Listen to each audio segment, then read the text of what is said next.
Welcome to the fabulously magical adventures of Hermione Granger Weasley. I'm Hermione Granger Weasley and I want to introduce you to magical places Muggles do not know about.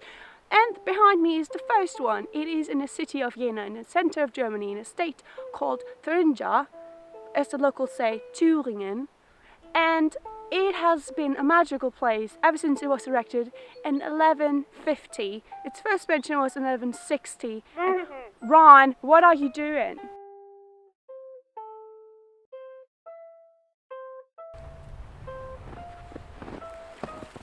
Oh, come on! Reparo. Look, Ron, a snowman. That's cute. Ronald Weasley. Ron, help me set up the tripod. Behind me, you can see what most people refer to as the Lobdeburg, when in fact there were 3 buildings that were called a Lobdeburg because the lords of Lobdeburg, they just like to live well and build 3 castles on the same hill, as well as the Lobdeburg. The 3 Lobdeburg castles weren't the only ones belonging to the lords. Also in the far distance you can see the Lobdeburg Light Castle atop the little town of Kala, which makes world-renowned porcelain to this day still.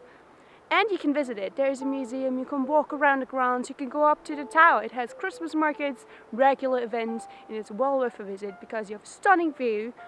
But from here, from Lobdeburg, you can also see the castle in the distance, which is absolutely remarkable, if you ask me.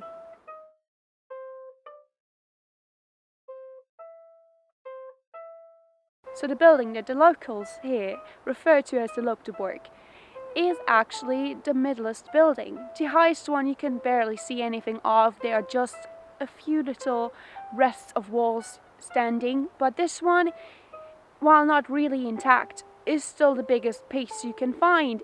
You can see the tower, which is of 3 floors, and that's where the people used to live in.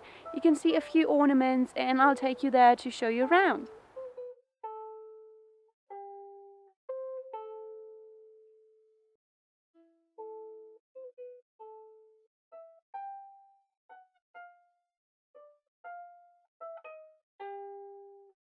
I'm now inside the living quarters of the Lobdeburg, inside the tower. And did you know that the tower used to be one of the most important and well-established Romanic buildings in all of Thuringia? Nowadays you can't really tell anymore, because all that's left is this tower and a few walls.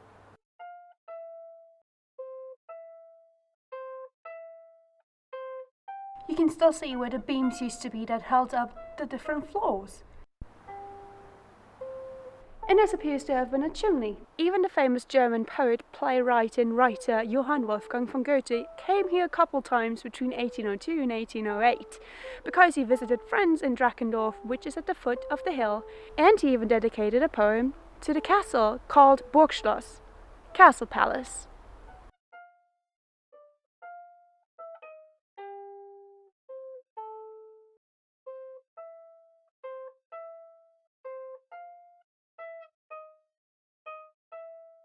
This building was completed in 1185, but its sister building, the Higher Lobdeburg, was finished in the 15th century. The records are unclear, but it's estimated to be 1439 when it was first mentioned.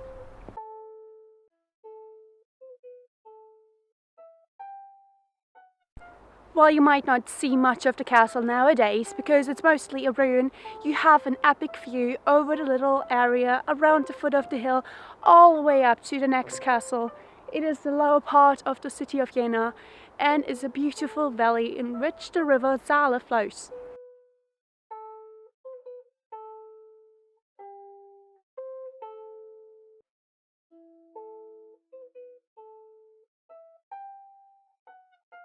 It is said that the lords of Lobdeburg actually helped found the city of Jena because they chose to put their castles here. Fun fact, the word Lobdeburg might derive from the Sorbian word Lojba, which means forest.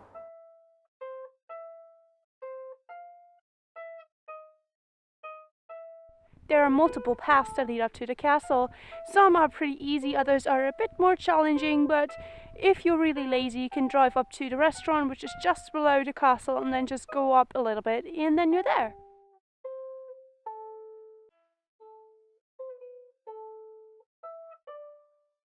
So thank you for sticking around to my magical introduction to the Lobdeburg Castle in Jena, Germany. And if you like what you see, you can subscribe to my channel. It's just a mere click away. Give me a thumbs up if you liked it. Let me know what you'd like to see next. And don't forget to check out my previous videos, Hermione Around the World. Thank you. Have a magical time. Bye. Ron, I am filming a video.